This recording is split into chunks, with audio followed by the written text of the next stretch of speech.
বর্তমান সময়ে south Indian cinema দর্শকের কাছে ব্যাপক জনপ্রিয় হয়ে উঠেছে, বিশেষ করে আর অ্যাকশন, রোমান্টিক ও কমেডির কারণে। আজকে আমরা জানতে চলেছি F2 সিনেমার কিছু অজানা তথ্য। এই সিনেমার বাজেট কত, রিলিজ হয়েছে কবে, পরিচালককে, সঙ্গীত পরিচালককে, এমনকি হিট হয়েছে নাকি ফ্লপ হয়েছে, সবই জানাবো আজকের এই ভিডিওতে। সুতরাং ভিডিওটি অবশ্যই শেষ পর্যন্ত দেখুন। প্রথমে আসি পরিচালকের কাছে। এটি পরিচালনা করেছেন অনিল রাভিপুডি এবং মিউজিকে আছেন দেবীশ্রী প্রসাদ। এই সিনেমা প্রযোজনা করেছেন শ্রী ভেঙ্কটেশ্বর ক্রিয়েশন।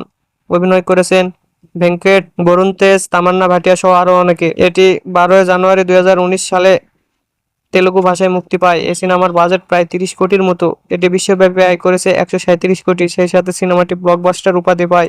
এটি দেখতে হলে এখন অবশ্যই ওটিটি প্ল্যাটফর্ম প্রাইম ভিডিওতে দেখা যাবে। খুব সম্ভবত এই সিনেমার পরবর্তী পার্টগুলো আসতে পারে। আপনাদের কি মনে হয় অবশ্যই কমেন্ট করে জানাবেন। আর ভিডিওটি ভালো লাগলে লাইক, শেয়ার, কমেন্ট এবং সাবস্ক্রাইব করতে ভুলবেন না।